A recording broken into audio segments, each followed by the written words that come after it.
Okay. Yeah, this is his PowerPoint. All right, can you guys hear me? Yep. Yes. Super. All right, so I'll go ahead and preface this like I did before. You know, leadership is a concept that spans multiple contexts. So it's not just about management. We're going to go into that a little bit, but you yourselves as trainers are definitely leaders, right? Your clients are depending on you for leadership skills. So definitely applicable. And I'm going to try to curtail this as much to that as possible. And I like people to ask a lot of questions. So please feel free to ask questions at any time. I'll start with a little bit of who I am. And obviously my name is Kyle Dobbs. I'm from the Midwest, from Springfield, Missouri originally. I grew up on a 40-acre dairy farm and went through high school playing multiple sports and went on to Missouri State University where I played basketball and ran track. I was a pre-med major as well. I was a double major, biology and chemistry, with a minor in physical science, and ended up getting injured, 3 significant injuries throughout my college career. So I spent a lot more time rehabbing than I ever did playing. And that's kind of where I fell in love with the training and kind of the lifting process of things as well.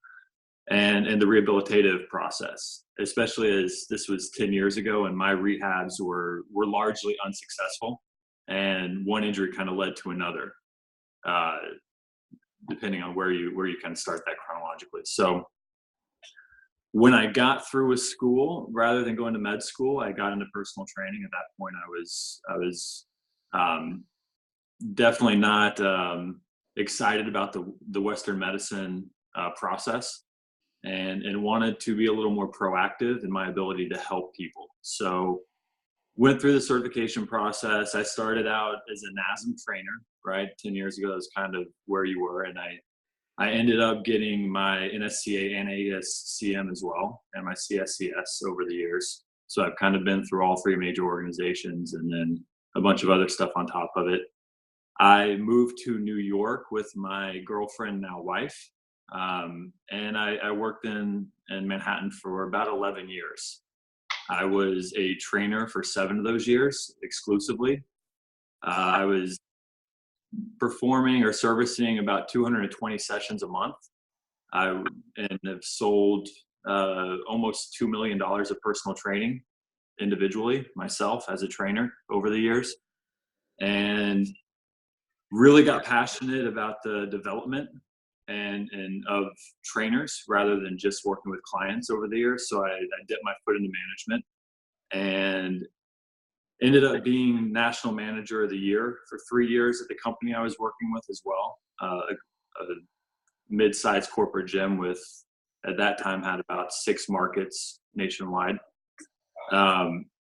Was my individual gym was doing over $300,000 of personal training a month, and about maybe 10,000 square feet of total space, 5,000 square feet of that dedicated to cardio only. So we had quite a few trainers on a very small gym floor and had to work on working well together and around each other, which is where I really got interested in culture and identifying multiple leaders within my staff as well. From one gym, I moved on to manage a region, and at that point was overseeing about 800 trainers and $12 million or so of personal training. And from there, I kind of got tired of the corporate world and kind of the disconnect between business and actual service, and went on to be the director at Peak Performance in New York. At that time, it was Men's Health National Personal Training Studio of the year, yada, yada, yada. And I went in to head up their personal training department. I was working very closely with Pat Davidson, who is my education director, and the Resilient team, who were also there, Doug Kachijan, Trevor Rappa, and Greg Spatz, who are also brilliant guys. We had a really solid thing going, and the whole project fell through due to construction delays and poor relationships with the investor. So nothing any of us could really be in control of, but it definitely affected all of us. And we got to see a lot of things not to do from a leadership perspective from the owner of that facility as well.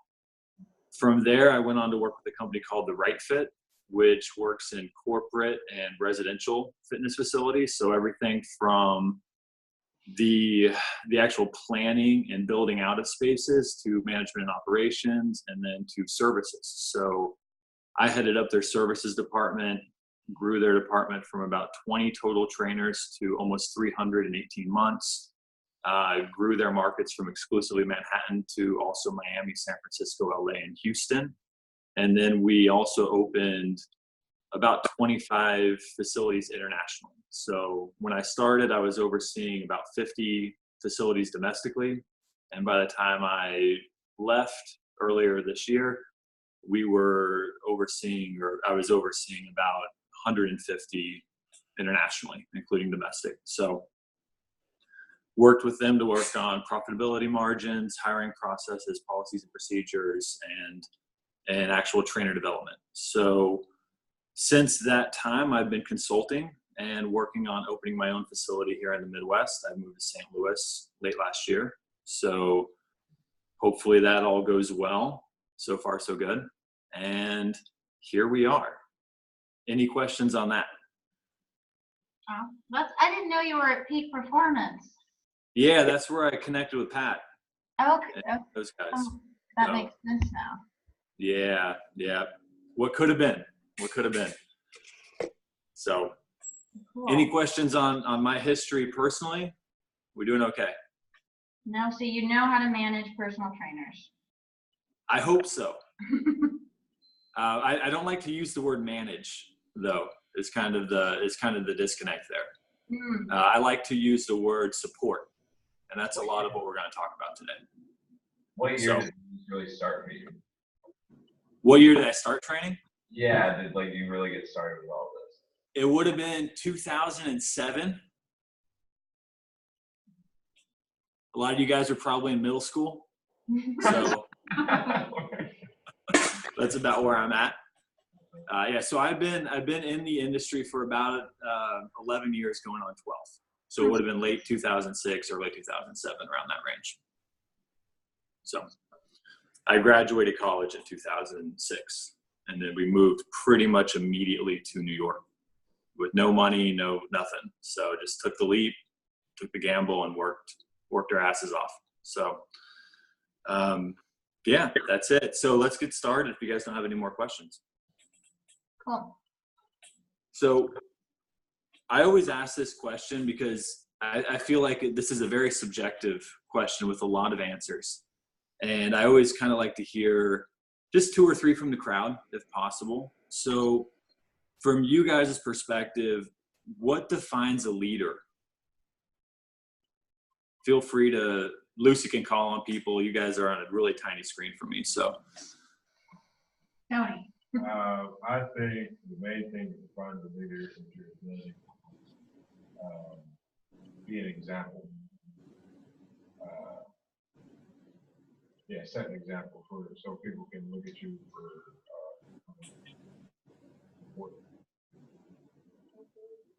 All right, I'm going to tell you, you guys got to speak up a little bit. You got to use your trainer voices for me. Yeah. Did you hear me? No. Oh, I said I think the main thing for being a leader is being an example for those who look to you for leadership. I like that. All right. Any others? Somebody who can be super supportive. Trainer voices. Somebody who can be super supportive to people who really need it, who come to you. I like that too. All right. I think you guys are definitely on the right track. This is the best definition that I've found. I'm a big fan of Simon Sinek among others, but you guys can obviously read it. But if your actions inspire others to dream more, learn more, do more, and become more, you are a leader, right? So there's no position within that definition. It's not a destination. It's a skill, right? And for a lot of people, it's an inherent skill. But I do believe that it can also be developed with practice. I'll be the first person to tell anybody, when I first got involved with training, I was a good leader to my clients, but I wasn't a good leader to my peers. And a lot of that had to do with the culture of the facility I was within. But I was very much kind of a lone wolf. I came in, I trained my clients. I'd have 10 to 12 clients a day some days. And there'd be days where I didn't speak to anybody I actually worked with. I just worked with my clients back to back to back, snuck in a quick workout, and I went home. And that was fine for the revenue portion of the gym, but it didn't do anyone any favors from a cultural perspective. When I was looked at as a leader from a financial and productivity standpoint, but not as a leader from a cultural standpoint. So one of the ways that I actually got into development was I complained to my manager at the time about the lack of training ability of my peers and kind of the nonsense that I viewed was going, that I perceived as going on the floor around me. And something that I'll thank her for a long time is she looked at me and she said, you know, you can complain about it or you can do something about it. So I started off my leadership and development path by teaching a weekly education course on, at that point, it was the FMS. Like I said, this is how far back I go, where the FMS was cutting edge, right? So you guys all kind of laugh at it because you're on to bigger and better things. But at that point, I was teaching SFMA and OPT model to trainers just to get them off BOSU balls, right? Just to get them doing something a little better than what they were doing, just to give them a basic understanding of biomechanics and biokinetics. And from there, you know, trainers started looking up to me. They started asking more questions. And I really, really got passionate, as I said before, about helping them help their clients. For me, that was a much larger outreach than just helping my individual clients. So selfishly, that made me feel good, right? And I don't believe there's anything wrong with that. I think, you know, you're allowed to feel good about helping others. And that's kind of again, a duality that within the industry that people like to martyr themselves to this grind and kind of feeling miserable all the time so everybody else can feel good about themselves. And that's something I perceive as nonsense. So a little bit of a tangent there, but I go on those, so forgive me. Any questions about that quote? No. Feeling good? Awesome. So what I always ask employees that come to me as well is, do you even want to be a leader, right? Because leadership, again, is something that's very subjective, and a lot of people have varying views on it. But based on, you know, my views and the views of many, leaders probably aren't what a lot of people perceive them to be, right? So some of the things that I believe leadership involves are first and foremost taking a step back. You know, your ego will always take a back seat to the results of the whole. And that's a lot. That's where the support and the building up of others comes from, rather than taking credit for results. Cleaning the floor, right? So you're going to be an example. I know one of you listed being an example is one of the prime characteristics. And that is definitely a big part of it. You have to do the little things day in, day out that keep a team moving, that keep a facility running. Your team has to see you doing those things, or they're not going to see the validity in any of those things. So you have to be the example from that perspective. Being an effective leader is characterized by the development of other leaders, putting individuals into a position of ownership and supporting them along the way. More than any of the financial accomplishments that I had as a manager, one of the things that I was always the most proud of is I developed 8 other managers within the company that I was in over the course of 3 years in management in various forms. And developing leaders is kind of a way of paying it forward, right? And not just putting people in management positions, but developing actual leaders who go and take ownership of the same characteristics that you supported them with. managers that you can be proud of, right? And you will not be credited for wins, but you have to accept the blame for losses. And this is something that I think really crosses over to the training perspective as well, right? When you guys are training clients, they're doing the work. They lose that 30 pounds, they gain strength, they gain a pain-free mobility, whatever it may be. They did that, right? You did not do that. You guided them. So giving them credit for those things. And again, if they don't reach their goals or if they're having trouble with their goals, that's on us as trainers. And why do people always ask me why that is. It's part of being a good trainer, part of being a good leader is creating buy-in. If your clients aren't following your training advice within a session or outside of a session, if they're not following the lifestyle coherence things that you're prescribing, that's because they don't see the validity in them, right? That means that your message isn't being heard. That means that you need to change your message. And if you're not going to look within and take ownership of those losses, you're not going to help very many people. And that's a concept that spans any form of leadership. With my kids, it's the same thing. If I can't get my kids to go to bed on time, guess what? That's on me. I can't blame that on a 7-year-old, right? So same thing there. Any questions? No. Awesome. Good trainer. All right. Was that? I was saying good trainer voice. Very good. I always have to tell trainers to speak up in general. So it's keep in mind that depending on where you guys are going to work, it might be a really crowded gym floor with 20, 30 people on it, multiple trainers, loud music. Speaking up is definitely going to be something that's going to be pretty valuable for you. This is a slide I always throw in because this is something that I started putting together when I was in management for this company, and I presented it to the president of the company and the hedge fund managers that were overseeing and owned our company, and they kind of laughed at me. And this is where I really started feeling that I didn't belong within that community anymore, and I needed to kind of break out and try to do something else that I perceived to be a little more within my scope.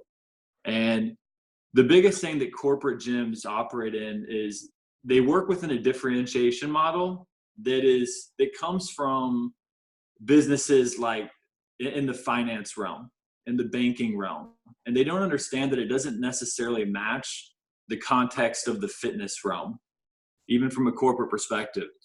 So you guys can kind of read through this, but in the classic differentiation model, your total staffing will be kind of broken down and segmented into 3 major parts. And you've got your bottom 10%, which are poor performers who will drop off within the first 90 days. These are people who never should have been hired, but they were fillers. Some manager had to meet their quota from a staffing perspective, and they're just trying to put bodies in t-shirts to service members, which again, that's not what we want to do for our members, right? People pay good money for training, and we don't want to fill holes with people who probably aren't qualified to work with our company.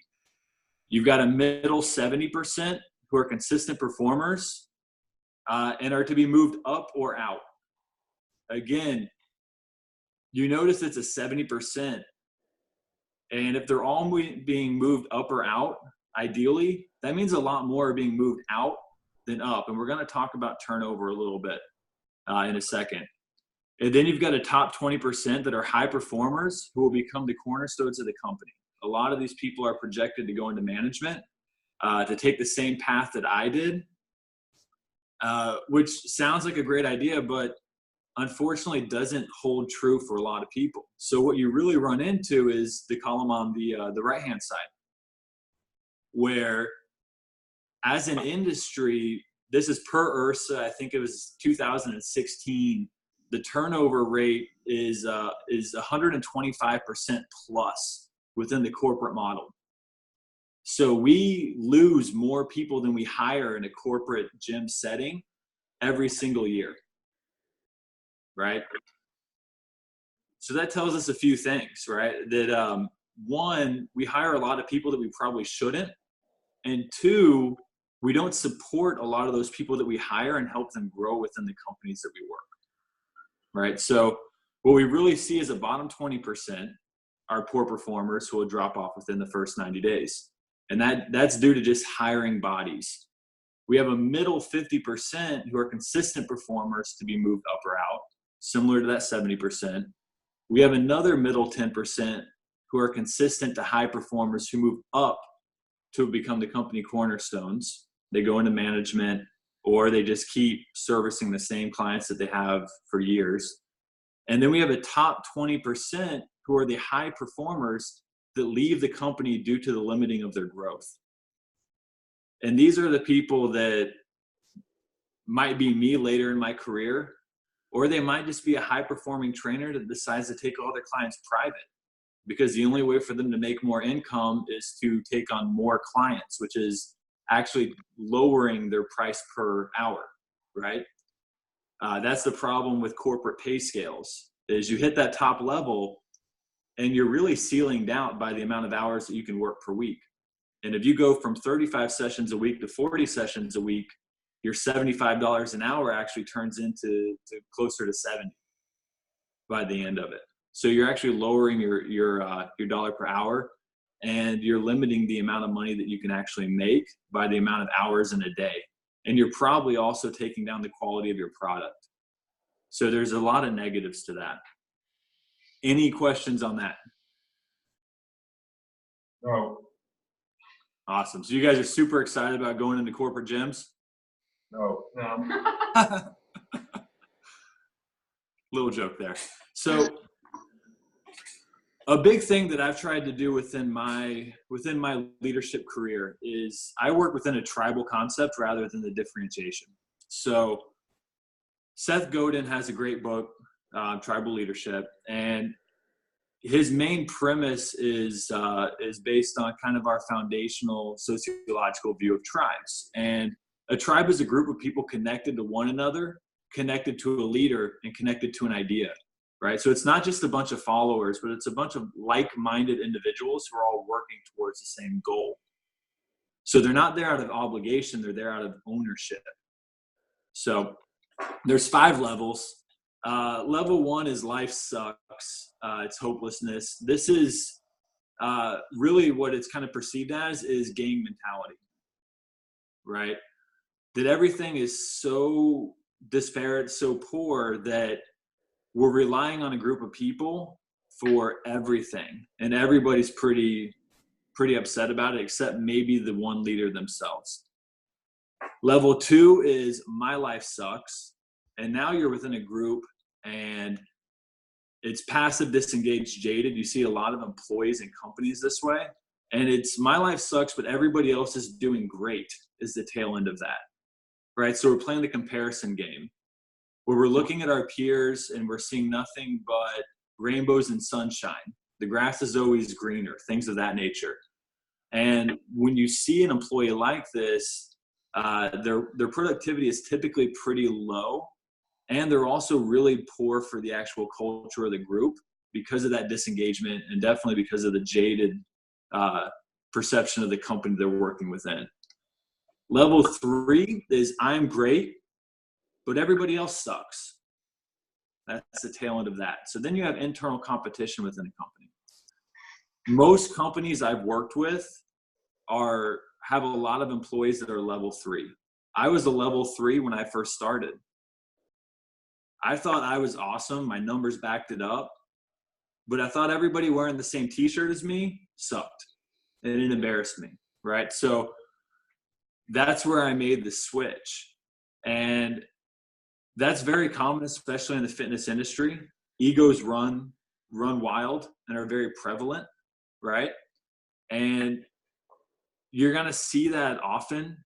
And you definitely don't want to be one of those people, because that means you're probably not in a growth mindset, but in a fixed mindset, right? If you already think you're great, you're not portraying that beginner's mind anymore. So we want to make sure that we stay away from level 3 if at all possible. Level 4 is we're great, but everybody else sucks. This is kind of ideal for a fitness company where you're working within a facility and you just believe that your facility and its staff is better than everybody else. And this is not a negative mindset at all from an internal perspective. You're just not necessarily viewing your competition as very strong. And ideally, where I've tried to get groups of people and corporations and facilities is from a level 3 to a level 4 as a whole. If you can become a level 4, everybody's doing pretty well and everybody's working together internally pretty well. They're all striving for the same thing. And then level 5 is life's great. And this is a global mission. There's a handful of these within all fields, right? You have your Apple, you've got maybe Tesla, some of these high level companies that are really innovating new technologies or new philosophies, and no one's caught up to them yet, right? And they're leading their industries, and they're working on a global mission of just getting better every day, but not on the premise of getting better than the competition. Reaching a level 5 would be amazing. In the fitness industry, it's going to be very hard. You know, I made a point when I gave this presentation in Costa Rica that I think what Ben House is doing is as close to a level 5 as I've seen within fitness, health, and wellness with his retreats and flow. There's not anything else like it to the level that he's working. And he's not working in competition with anybody else. He just wants to be better for the people who come to it, right? And that's a wonderful thing. And Lucy can tell you, when you get in a group of people at one of those retreats, it attracts a really solid group of attendees. And the actual culture of those weeks and those conferences is amazing. It's not like going to Perform Better or URSA or Idea Life or the NSCA National Conference. It's very different from that. So those are your 5 tribes. Any questions on those? Is this something you guys have seen before? No. Okay, well, I definitely highly recommend the book. It's just Tribal Leadership. And there's another book called Tribes. It's very similar, but doesn't really focus on business as much. That might actually be Seth Godin's books. I might have the author mixed up on that. But both books are very good. Are they And both? definitely give kind of the same philosophy. Two different authors? Yes. So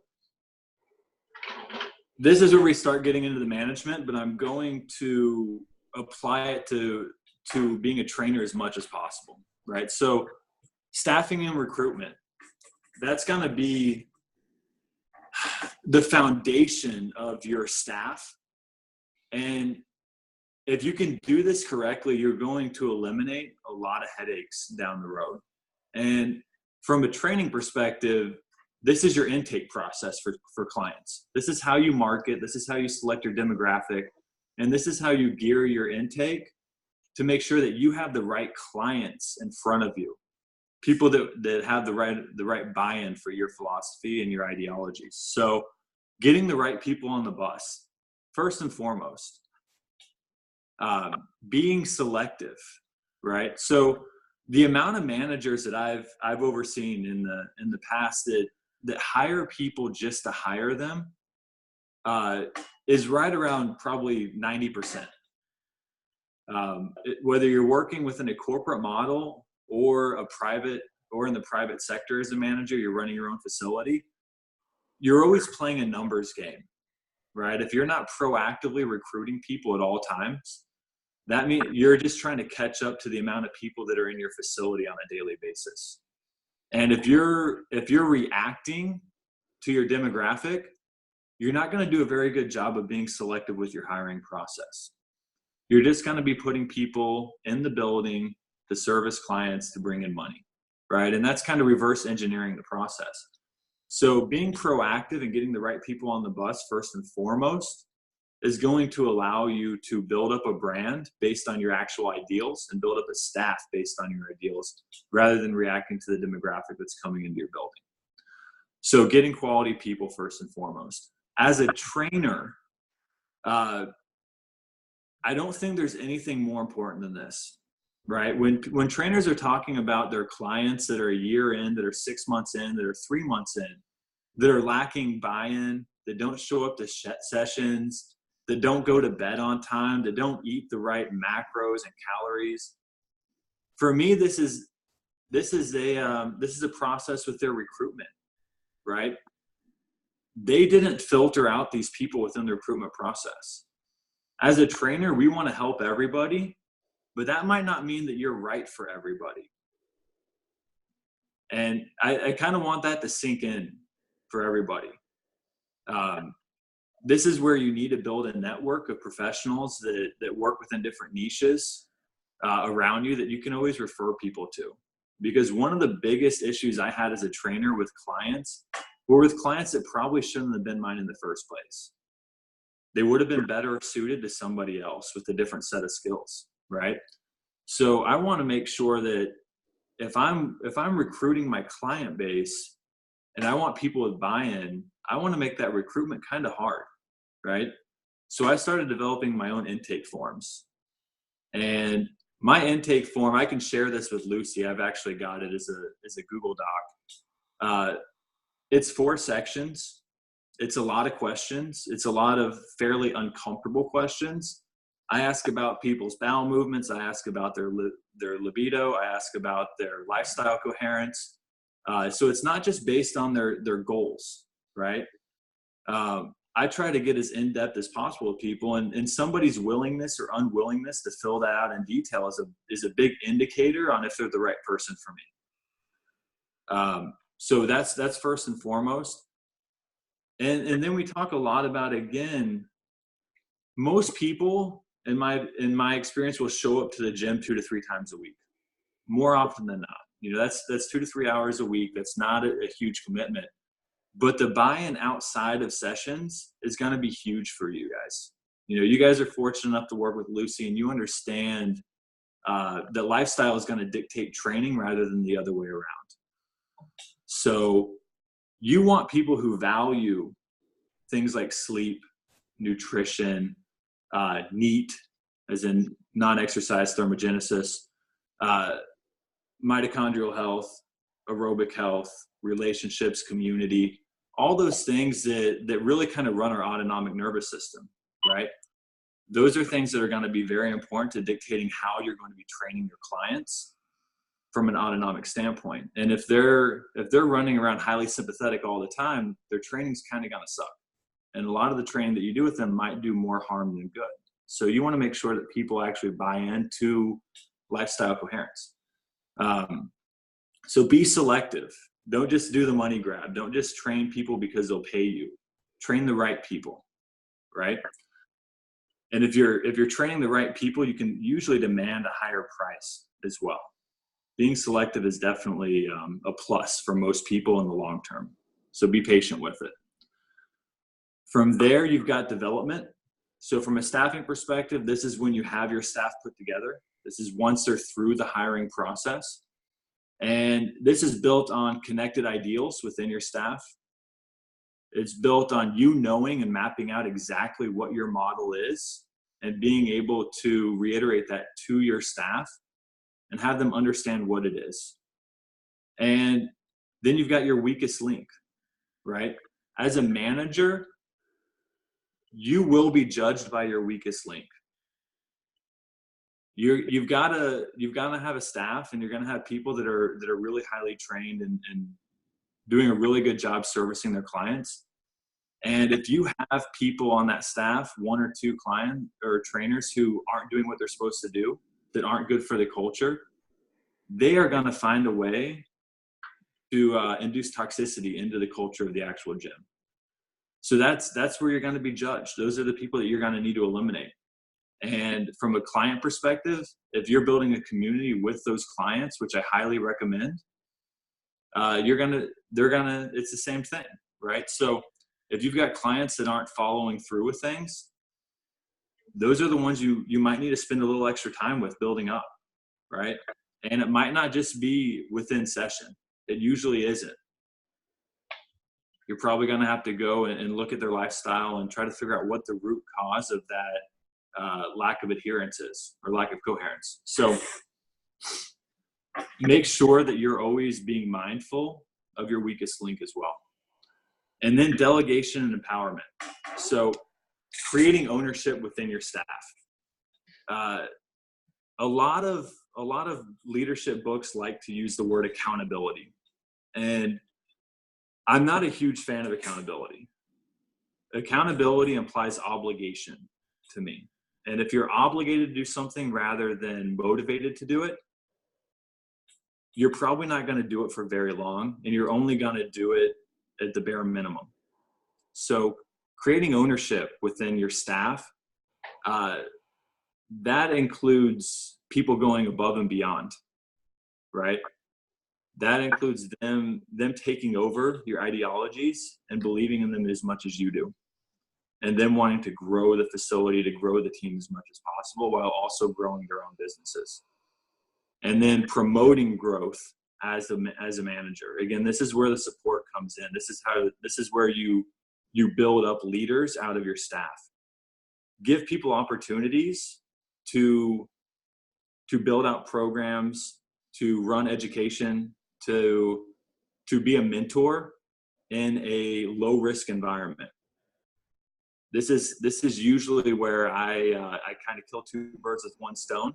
Where if I have a new hire, we always have a 90-day mentorship program, and they'll usually be mentored by someone that I've identified as wanting to be a leader. And you can give people leadership opportunities while also providing leadership for new employees. And as a manager, you can oversee the entire process, right? So that delegation is always valuable in more than one aspect. Any questions on this page? So before you hire someone, you have like a 90-day trial? I'll usually hire them first because most people can't afford to go on a 90-day unpaid internship, especially coming out of school, especially if they've come out of another internship, because that's something that I usually look for from an employee perspective is people who've come out of an internship program themselves. Hired a lot of people from IFAST or Boyle or wherever. And usually they're coming off of an internship program coming out of college. So it's a 90-day development model. So they'll get paid 20 hours a week to come in. They'll have weekly checklists and daily checklists of things they need to do that are inclusive of everything from understanding the policies and procedures of the facility to working with different trainers on staff, either being trained by them or shadowing them if applicable. They'll work on their own programming models. So they'll work on assessments, usually and again on different trainers, and then programming out for them. And then they'll work on training those trainers, amongst other things. If we're using third vendor technology, they'll work on things like Omega Wave or Inside Tracker, things of that nature. Those are all businesses I've worked with in the past. But the idea is they come out of that 90-day span ready to train people. Cool. Oh, that's awesome. Okay. Question? But a lot of that, like I said, a lot of that is not run by me. I set out the skeleton program, but it's really dictated by senior or experienced members of the staff. Okay. And usually, again, if you have the right culture, they really enjoy that process as well. Mm-hmm. They enjoy the teaching. If you're going to be a trainer and you don't enjoy the teaching aspect of training, you're in for a long ride, right? So most of them enjoy the teaching and they see the value in it because they want a stronger team overall. Cool. Yeah, and I like the first part. I mean, the first part you're saying basically know who your target market is so you can select the right people. Exactly. Exactly. If you're somebody who has taken multiple certifications and is very interested in the rehabilitative process, targeting soccer moms or professional athletes probably isn't going to be your ideal market, right? If you're somebody who works with the general public, don't apply to work at a collegiate S&C department. So understanding exactly what you're marketing to and what your strengths are is going to dictate that your clients are going to be happy with your training and vice versa. Awesome. So any other questions? Nope. So again, kind of a few of my things for staffing, recruitment, and intake. Super basic, no assholes allowed. You got to be a good person first, right? And this should apply for your client selection as well. But be selective. If you don't like somebody, you don't have to train them. It just kills me when I hear trainers complaining about their clients. And you see it a lot. You see it on social media. You hear it in person. If you're complaining about your clients, but your self-awareness is so poor that you don't understand that you chose those clients, you're in big trouble, right? So we want to make sure that we're selecting good people. As a manager, same thing. If I'm complaining about my employees, who do I have to blame for that? I hired them, right? So no assholes allowed. Identifying leaders at hiring.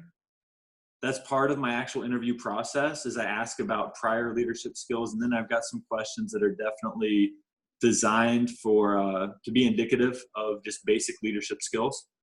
Identifying values. How many of you guys have ever written out your actual core values as an individual? Just show of hands. They did in the beginning of this class. Cheating. Before that. All right. So this is what I usually see is when I go through the interview process, that's actually one of my first questions. Is I first ask somebody what their purpose is, and then I ask them what their values are. And for a lot of the people I hire, or I interview at least, it's the first time they've actually written out those two things. So it's a good wake up for a lot of people.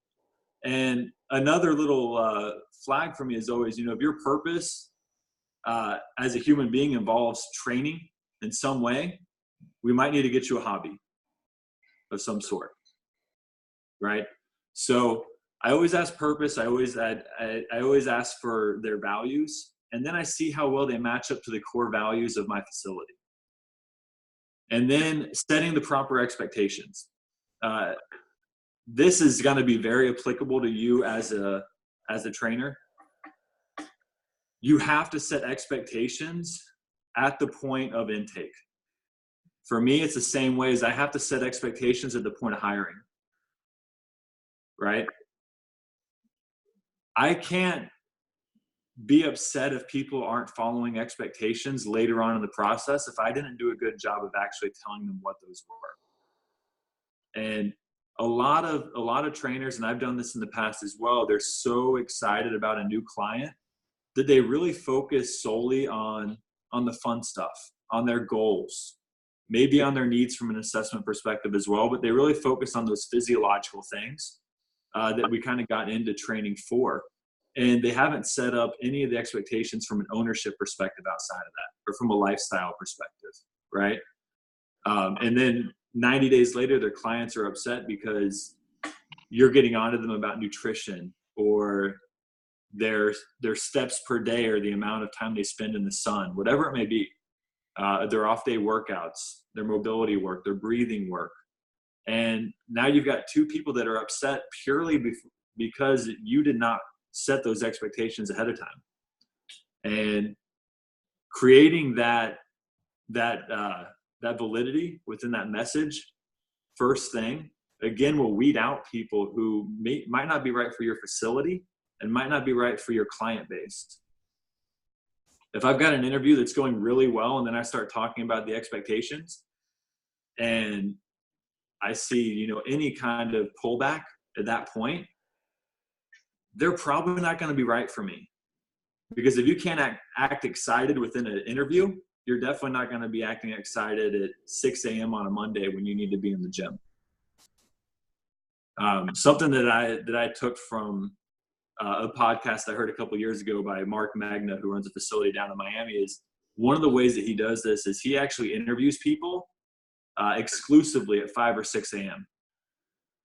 And I started doing this over the last 2 years. And it actually it's a wonderful tool. If somebody can't make a 5 o'clock interview or a 6 o'clock interview, how am I going to understand that they're going to make sessions at that time? So any questions on that? Nope. Awesome. Okay, so just going on this a little deeper. So setting the table. So everything's about culture, and we talked about this a little bit earlier, but your weakest link will set your culture. Everything will regress to the mean, right? So if you've got a lot of high-level individuals and you put in or you let 1 to 2, maybe 3 lower-level individuals infiltrate that culture, everybody will be brought down by it. They might come up a little bit, but your overall is always going to suffer. It's just going to average out a little bit more. How does this individual fit in with the existing team, with your ideals, right? So when I'm interviewing a client or a trainer, I want to understand, again, I'm going to be looking at how they fit in both from a training ability standpoint and from a personality standpoint with my existing team. I can't hire somebody without taking in my existing team and for account, right? They have to work with them day in, day out. And as we discussed with that 90-day, that first 90-day program, they'll also be they'll have a big role in modeling that person and get them, again, kind of included within the facility and feeling like they belong, indoctrinated. So are they on board? That's a big part of what the interview process is.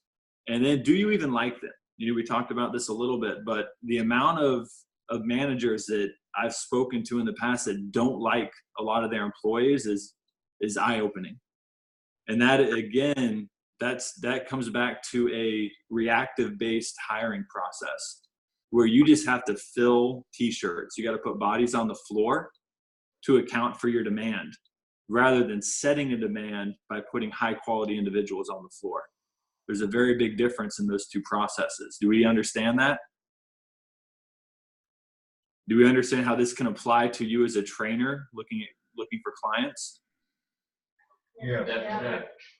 Right? So you don't want to just take on clients and then try to build skills to meet their demands.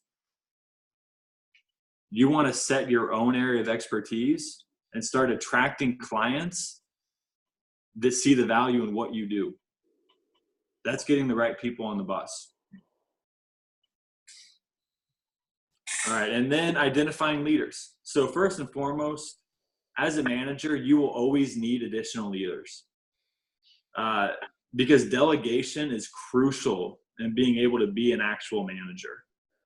A lot of managers who don't delegate kind of get lost in the weeds, right? They don't see the forest for the trees. They're not able to look at the big picture because they're stuck in the day-to-day minutia of operating a gym. And if you have additional leaders, they can handle a lot of that day-to-day stuff with you and for you while also developing their own skills along the way. Again, win-win for everybody. Have a growth mindset. Replace yourself, right? When I was a manager, I wanted to be a multi-level manager. I wanted to be a regional. When I was a regional, I wanted to be a director. When I was a director, I wanted to be an owner. Always look to grow, right? Growth mindset. So replace yourself. Develop somebody to take your job so you can move on. Be active in recruiting, hiring, and developing leaders. Again, this comes back to being proactive versus being reactive. That's part of having a growth mindset, is always knowing that you're going to need more people and you're always going to need more good people. You can't have too many. And as a trainer, this is the same thing. Even if you're fully booked, you need to always have an eye open for new clients, right? And as a trainer, a lot of this, I'm a big believer in the referral process. marketing, etc. That's great. I don't think a lot of trainers do it very well. I think they depend too much on social media and some things that might not do as much for them as they truly believe. If you can get a client base built on referrals, you're going to be successful. Because that shows two things. That shows that your existing clients love what you do so much that they're telling their friends and family about it. And two, you're always going to have more friends and family, right? So you're always going to be building. And know what characteristics represent your ideal. Know who you are. You write out those values, you write out that purpose. Keep that in your phone, keep that around you. If I'm a manager, I'm painting that on the wall of my facility. I always want to come back to who I am. And if I'm hiring people, I want to compare them to that ideal every interview, right? If you're interviewing clients and you're going through the intake process, you want to be looking at that potential client against your ideal. Do they belong on the bus? And then don't settle. Don't train people just for that short-term money. They're going to bring more headaches along the way, and they're going to take up space that you could be dedicating to clients who you'd rather work with or are a better fit for you. Any questions? Awesome. Identifying values, we talked a little bit about this. In this presentation, I typically have people write out their values. This obviously is remote, and you guys have already written them out, so I'm not going to have you do that again. But the question I always ask people is, do you personify those values? Do you live those values? It's easy to write things down on paper, but do they actually dictate your actions throughout the day? Do your values represent your model?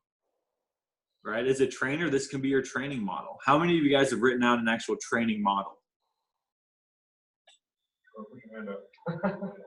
Something you guys do probably with Lucy a little bit. But again, same thing. A lot of trainers that I've interviewed in the past, they don't have a training model because they let their client base dictate how they train them, rather than they letting their models dictate who their client base is, right? So write out your model, and do your values represent that model? Does your team share your values? As a manager, this is all getting the right people on the bus. Shared values will lead to shared vision and greater overall culture. If everybody's on the same page, everything works smoother. That's where you can grow. Question. Yeah. When you say, what's the difference between a program and a model? So a program for me is individualized, right? So your model should be pretty objective, where a program is going to be a little more subjective within what your client's needs are. So think about concepts versus context. So For like, me, a model is an overlying concept of how you want to help people, what you want to do for them. It's going to be dictated a little bit on your education. It's going to be dictated a little bit on your demographic. And it's going to be dictated a little bit on the person you want in front of you, right? On your ideals. That when you start talking about program and context, now you start merging that model with what they need. How do you apply your model to their program? That's the application portion. So that's where the training actually comes in, to a granular level. Does that make sense? yep. Yeah, that makes sense. Awesome. So setting expectations, right? So we talked about this a little bit too, just kind of coming back to it. Expectations are set within the first interview or in the intake process for your clients. You can't accuse someone of cheating if you've never explained the rules. That makes sense to everybody, right? Yes. Awesome. So ownership, accountability, and outcomes. These are things that you should be looking at with everyone in front of you, right? Accountability, I'm not a big fan of. We talked about that. We want ownership and we want outcomes. So what are the clear outcomes? What are your clients' goals? What are their needs? And how do you get them to take ownership of what those things are rather than just showing up to sessions? That's going to be key for you. Quantitative and qualitative compensation. So as a manager of a facility, as a leader, obviously you want to make sure that your clients get paid, or your employees get paid, but you also want to make sure that they have the quality of life that they expect. I'll be the first person to tell you, especially working in New York, I've been in this situation, and I've managed a lot of people in similar situations, that you can make a lot of money and still have a very poor quality of life. And that really, again, that's probably not just a New York thing. That's anywhere. And that quantitative financial gain doesn't feel that great if you're living in a gym, you're not sleeping enough, you don't have you don't have friends, you don't have social circles, you don't have a community, you don't have a tribe, right? So always making sure that you're being efficient and you're working within an hour structure that also serves you outside of the gym. Culture and shared standards will lead to a community growth mindset. Talked about that. And then my responsibilities to my team versus my responsibilities to the client. So this is really based on management, but it's something that I always let trainers know. A lot of managers will hire new employees promising them clients early on. And this is wrong one of two ways. If a client comes to me as a manager, simply handing them to the newest employee because they need spaces filled probably isn't doing that client due service for the money they're investing, right? The other way is, if I've got a, say, high-level trainer on my staff that needs a client from drop-off or whatever, increased schedule, I'm going to give that client to them more often than not, because they're a better trainer from an experience perspective. They've proven more to me. And this is where that 90 days really comes in valuable for my new hires. And I let them know that 90 days, they'll get paid an hourly wage, but they're probably not going to be taking on very many clients unless they have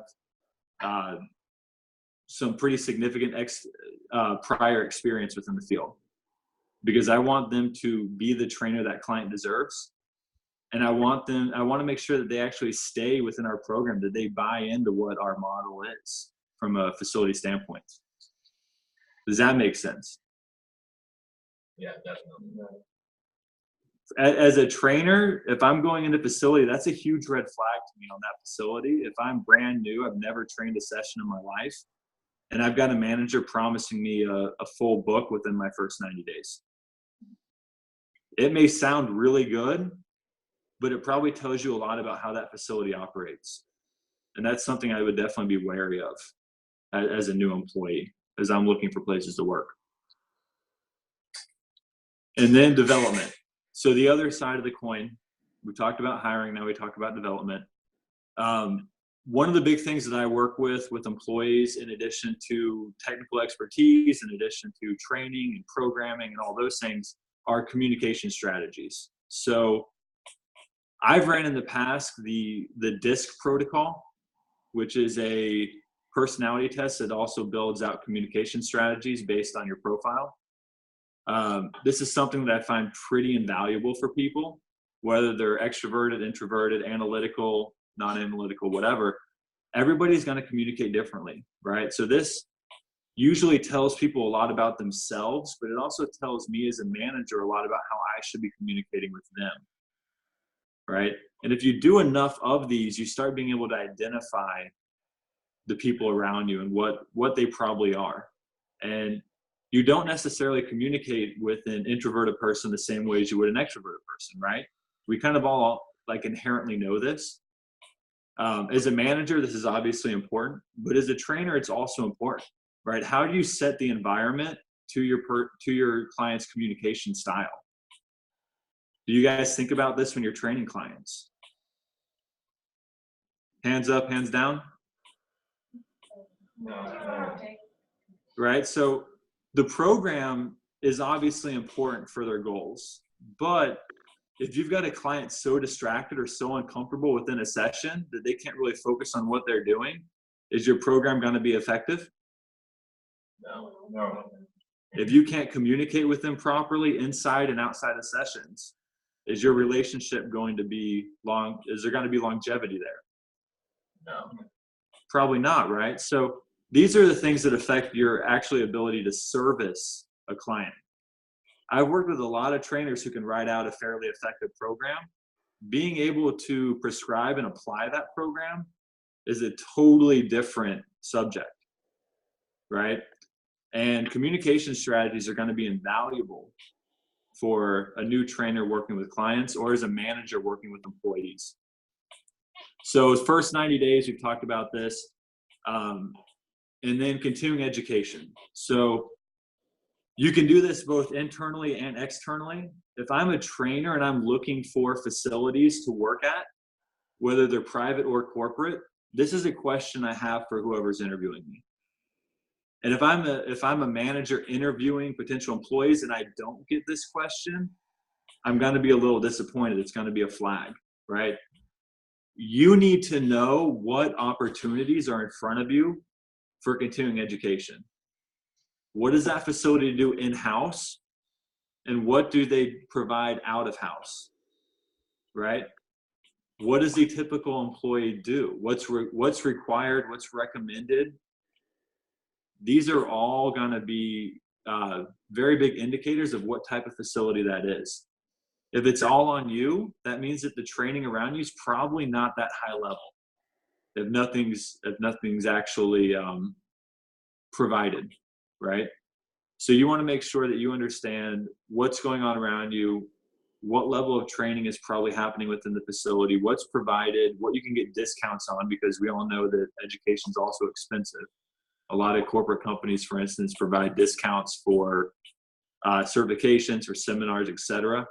And you need to know what that education actually is. Are they providing TRX seminars or are they providing PRI courses, right?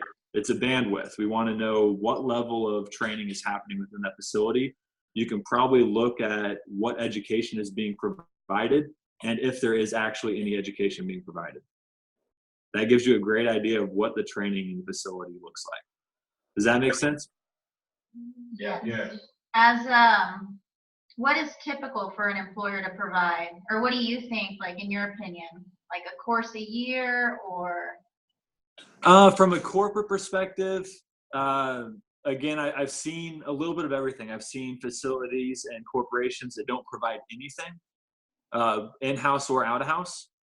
I've seen corporations that provide weekly meetings that are open forum and non-structured, that are more leadership based, and then also provide either speakers or host seminars and certifications. Again, the problem with a lot of this is typically the certifications that they'll actually be able to host aren't very high level, right? You get things like TRX, you get things like trigger point foam rolling, maybe a low level kettlebell course, right?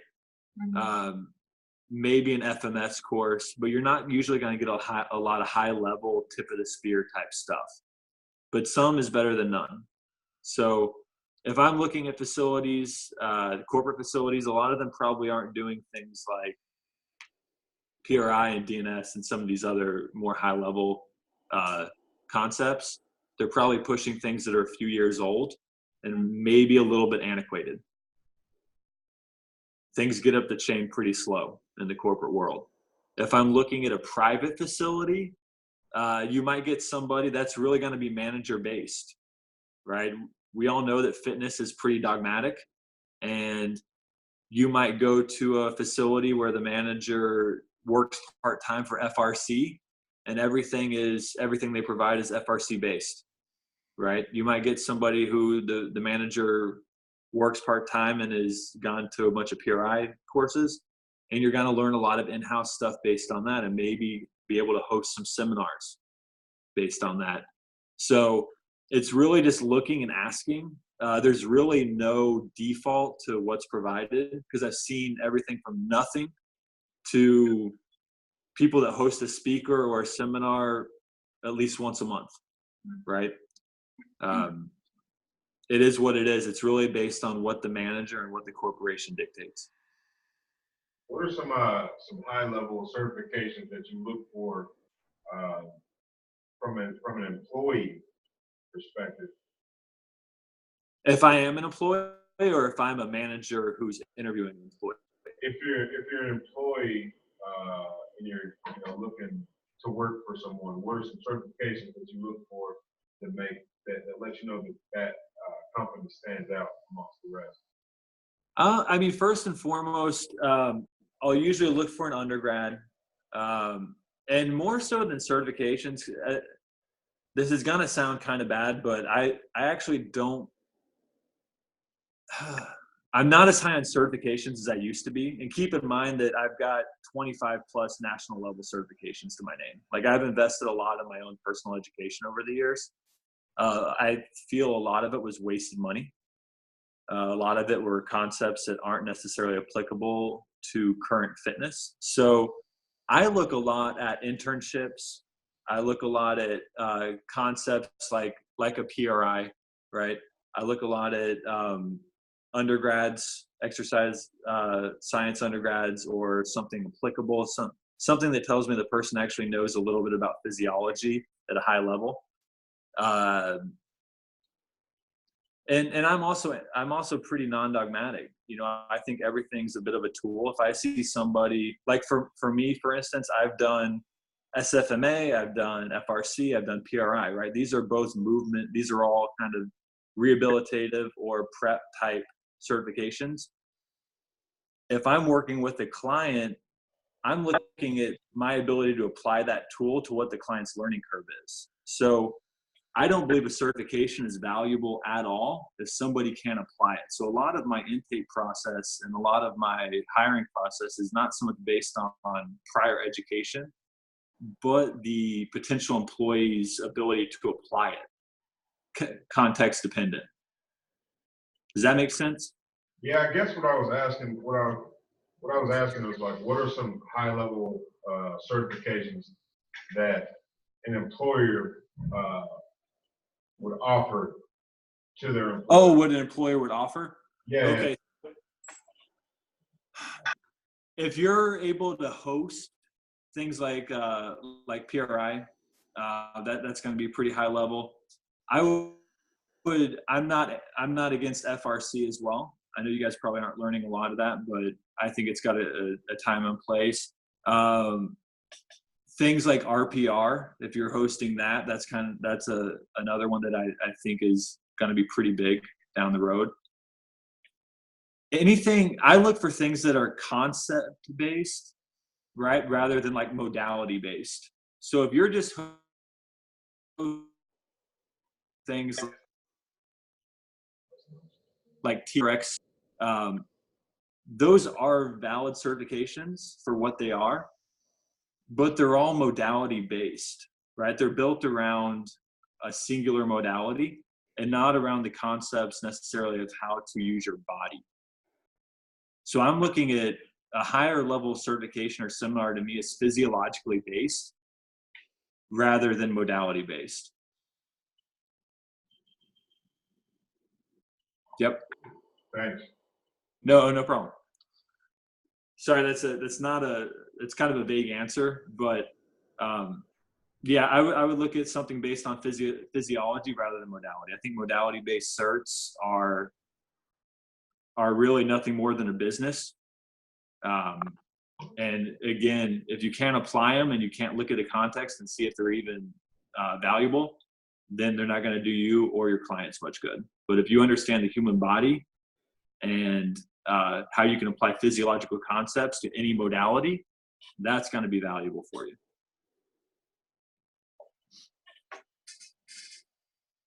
So another quote here, control leads to compliance, autonomy leads to engagement. Daniel Pink, he's another great author. If you guys have read any leadership stuff by him, I'm a big fan of his as well. Lots of books out there, but this is always a good leadership quote for me. So talking a little bit more about communication strategies, knowing your audience, right? So knowing, and this is where I've used DISC in the past. You guys don't have to use DISC, obviously, but you can use kind of a similar concept. So knowing who your audience is going to dictate how you communicate with them. And I'll be the first to tell anybody that I'm typically terrible in remote situations like this, or on the phone, or whatever. I'd much rather talk to people in person, because then I can understand who my audience actually is at a higher level and know how to speak to them. And this is going to be valuable for you as a trainer, right? And part of your intake process should probably be built around identifying communications. Build a language and use it. So this is kind of facility context specific, but it can also be used within a training community. And that's group specific terms, jargon, and slang will build on cultural ideals. When you look at tribes and you look at human evolution, storytelling and language is huge, right? You look at tribes within a corporate culture or a gym culture, it's going to be very similar. The people that can speak the same language and identify with that language are going to have more success within the group. Stage 4 tribes speak the same language. Stage 3 do not. This is the main thing that I found separates those two groups. And as I said before, one of my main missions usually is to get a stage 3 to a stage 4. That means we're no longer just individuals working within the same building, but we're actually a tribe if we're speaking the same language. Build an environment that promotes positive storytelling. So build up and promote the accomplishments of your team, not yourself. Same thing, if you're a trainer and you have a newsletter that goes out to all of your clients, highlight clients, right? Highlight education that will be applicable to clients. Don't highlight yourself. Consistently find or create opportunities to retell these accomplishments and celebrate rather than motivate. Again, if you have to continuously motivate people, they probably weren't the right person on the bus, for the bus. So celebrate the accomplishments of your clients rather than continuously having to motivate them. Any questions? Nope. Talking a little bit about that first 90 days. This first 90 days is going to be indicative to how successful or how long they last within your team more often than not, right? This is you as a facility and as a manager setting the tone.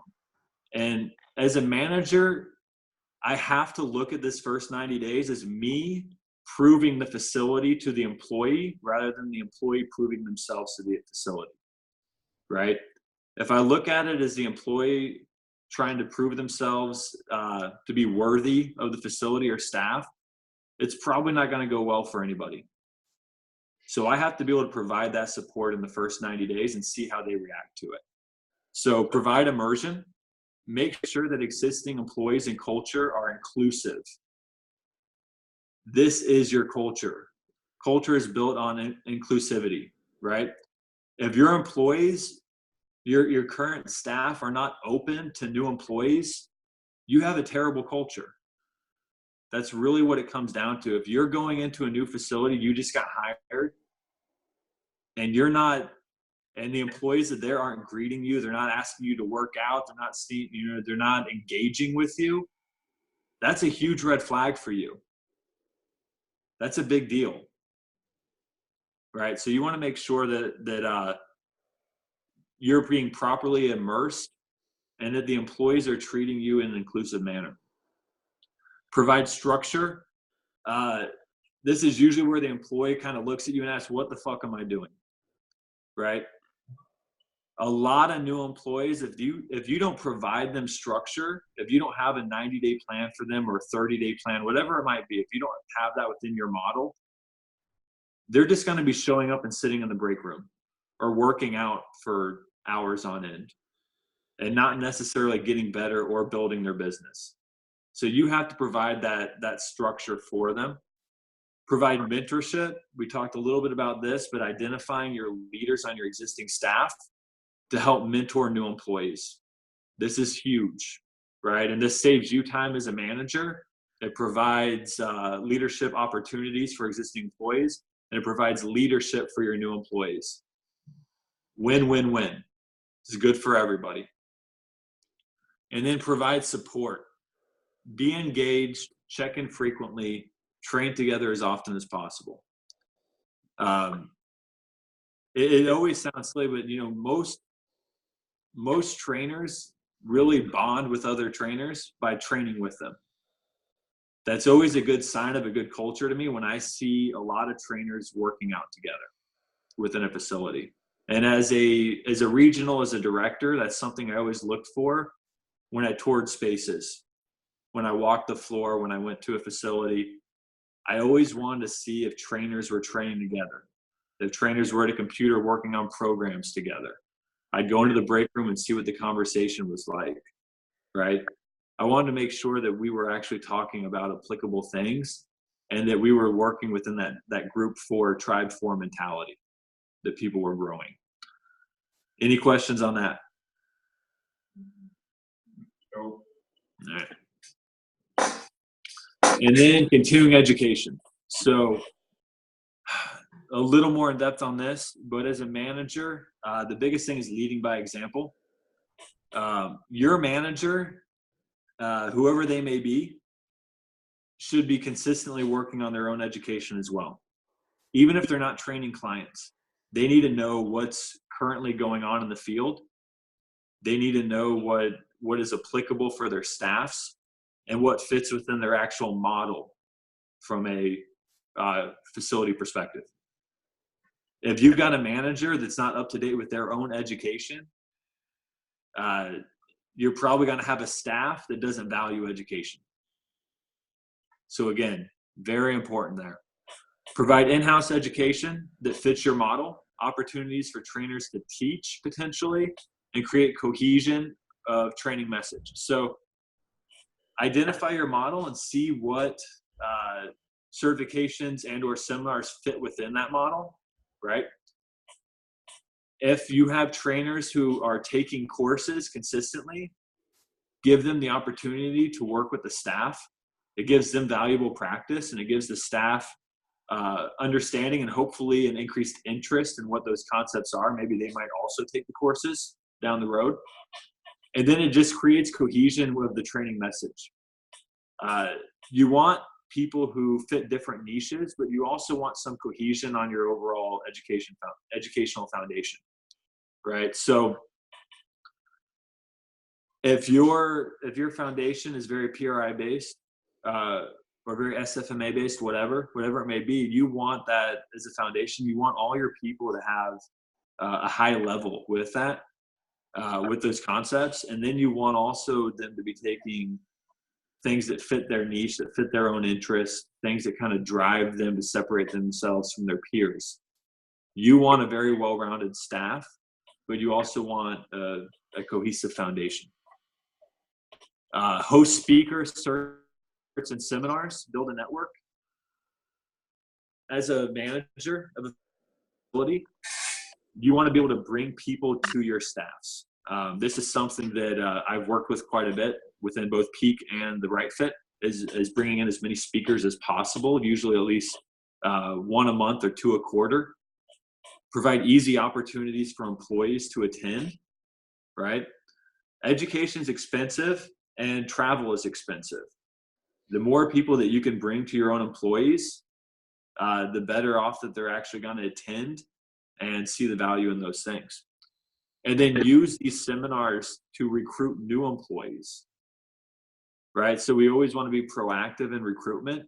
If you're hosting high quality certs and seminars and you have people coming from out of facility, those might be people you might want to recruit inside your facility because you already know they share some of the same values and ideals as you from an education perspective. And then become a known provider source within your network. Again, this just brings back value to your facility as a whole. As an employee, these are things I would look for. We talked a little bit about this earlier, but if I'm, graduating in this next class for you guys and you're looking at facilities that you might want to go work for, I'm going to see what their education platform is, right? That's going to be very indicative to what kind of facility is being run and what the manager's expectations are.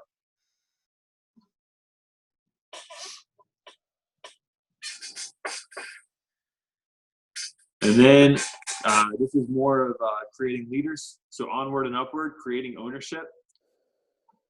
As a manager, I'm always going to be having an open door policy with my employees, right? I want them to always be able to come to me. They can schedule hours in my calendar. They can come in and sit down and talk. And I'm always going to be asking for insight, ideas, and contributions. It's an open forum. So allow employees to grow and create within a low-risk environment. So as a manager, the risk is on me.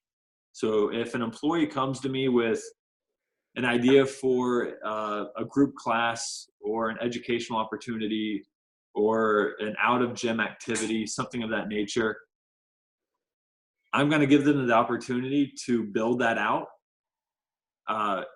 with no risk, right? And then first and foremost, I'm going to show up and support it, right? So if they go out and they build out a small group class and they programmed it out for the next, 4 weeks, I'm going to show up to as many of those classes and support that class as I can. I'm going to provide them positive feedback, and then I'm going to be able to discuss those classes with them for ways to improve or, again, celebrate the success down the road. Delegate responsibilities. Things that I've delegated in the past and will continue to do so are mentorship, education, team training, and vendor management. These are all things that as a manager who's trying to keep an eye on the big picture of growing a business, I don't necessarily need to be spending my time on. That I can use these things to help work on the development of my future leaders. All right, so we've talked about all four of these. Vendor management is just the secondary, is the fourth one. And again, this is something that I typically will work with several vendors with my staff, with my clients, and whether that's HRV monitoring or blood work or nutritional services, disc, whatever it may be. I typically will work outside of my own network as much as possible as well. So any questions on this? No. All right, and then last slide, just reiterating these leadership ideals again. If your actions inspire others to dream more, learn more, do more, and become more, you are a leader, right? So that is the end of the presentation. We can definitely do questions if you guys have any. See if I can turn the slides off here.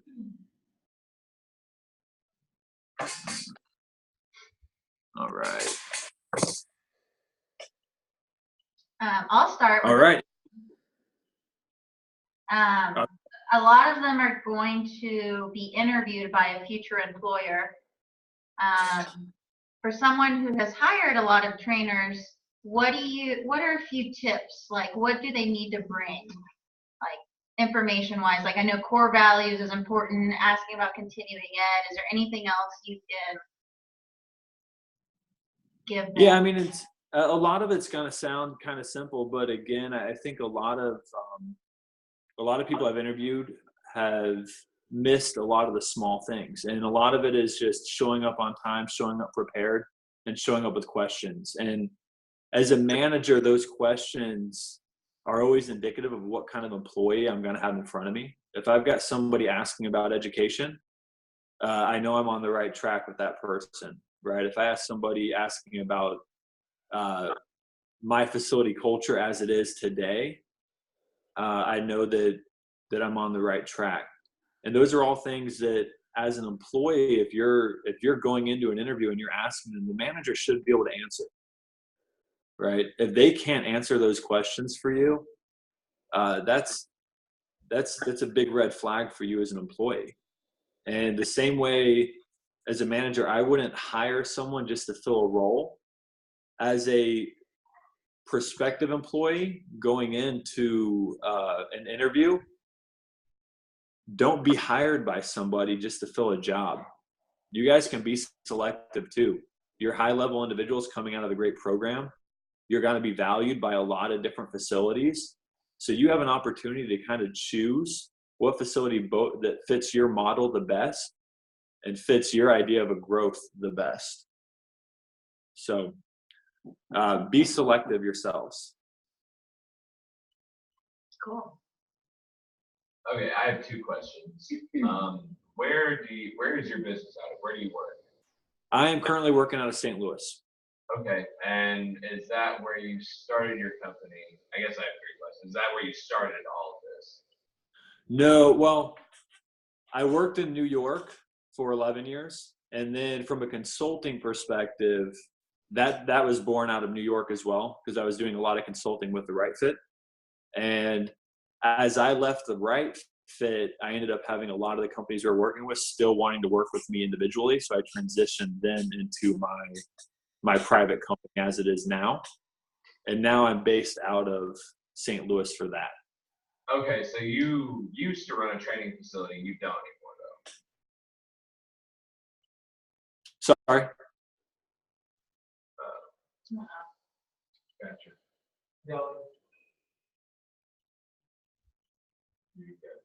Up a little. We're in the stable, cow. Cow. Can you guys hear me? No. Now we can. Now, okay, you guys froze. I missed that last question, I think. So what I'm trying to ask, when you were running your own training facility, what was the market like there as far as training goes when you started that? So I didn't I was the director for a company in New York. So I wasn't running a private facility. I was overseeing about 35 within Manhattan.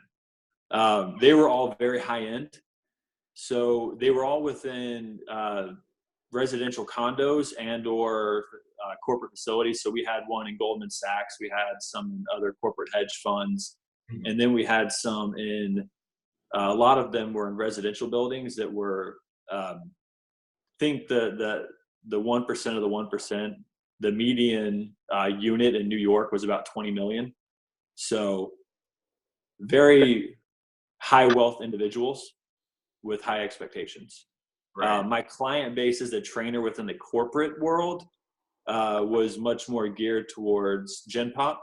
I wasn't training a ton of athletes. I never really wanted to train athletes. I wanted to train kind of the everyday person.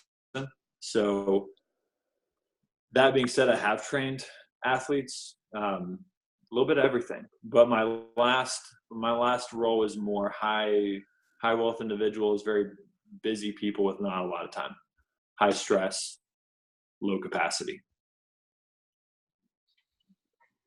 Cool.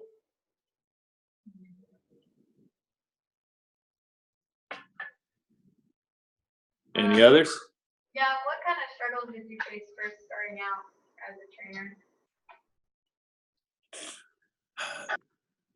The big thing I think a lot of trainers go into is the amount of hours that they actually will have to work to start building a business. And a lot of places that you will interview at don't provide those hours paid. Again, that's something that I've always tried to set up from a 90-day perspective is paid hours to start building your business.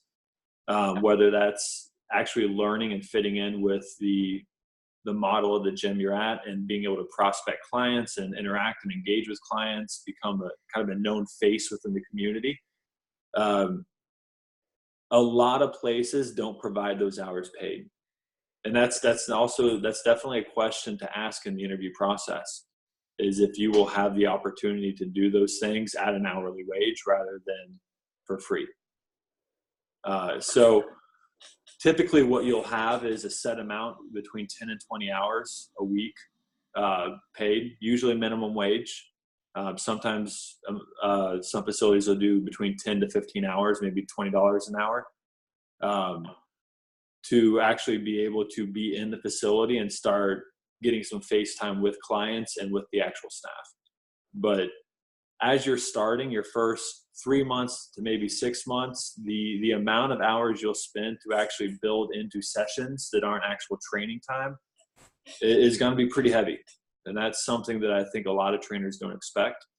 You're not going to start off with a full book of clients or even close to it. The other thing that I think a lot of trainers don't expect is the amount of time spent outside of sessions programming and communicating with clients that you'll spend. That's going to take up a good chunk of time too, and it's also time that you do not get paid for.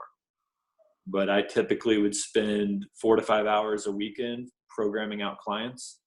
I had an open door policy from a text message perspective and email perspective with most of my clients. I didn't allow them to just call me all the time, because that's something that is just disruptive to my life in general. But I always let them know that if they texted or emailed, that I had usually, depending on what time it was, I would answer text within the hour, unless it was they texted me overnight. And if they emailed me, it was within a 12-hour window that I'd answer questions for them. But you'll spend a lot of time communicating with people and programming for people outside of actual sessions, and you need to be prepared for that as well. And you probably need to dedicate time to it. So from a time management perspective, that needs to be in your calendar. And if you're not used to running on a calendar, you need to get used to running on a calendar. Everything needs to be mapped out, including your own workouts. I've had trainers map out meals, because you will be surprised. It's getting busy is great, but you'll start noticing your own personal things start to suffer. So make sure that you're mapping out meals, you're mapping out workout times, and then you're also setting a clear expectation with yourself on how many hours you want to work per week and how many hours you want to dedicate to your lifestyle per week. Because that's the other end of the coin, is getting really successful but not having a good quality of life. And that's an easy trap to fall into also. When the bank account's looking good, but you're only getting 3 to 4 hours of sleep and you have no friends, still doesn't feel good. So a few things to think about there. That's why I need them to graduate so I can get friends.